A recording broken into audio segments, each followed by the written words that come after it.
1999 கார்கில் போர்க்களம். வெள்ளையாய் கஞ்சிக் பனி, முந்தானை போல மேகங்கள். அதன் நடுவே சுப்பிரமணியன், தமிழ்நாட்டைச் சேர்ந்த ஒரு ஜவான்.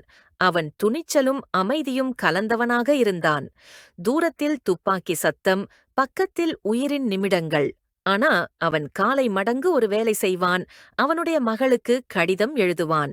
பொன்னுயிரே, அப்பா, இங்கே பணியில் இருக்கிறேன். ஆனால் என் மனசு உன் சிரிப்பில்தான் இருக்கிறது. நீ படிக்கும்போது நான் இங்கே உன் பெயரை உச்சரிக்கிறேன். இதுவரை பயமில்லை.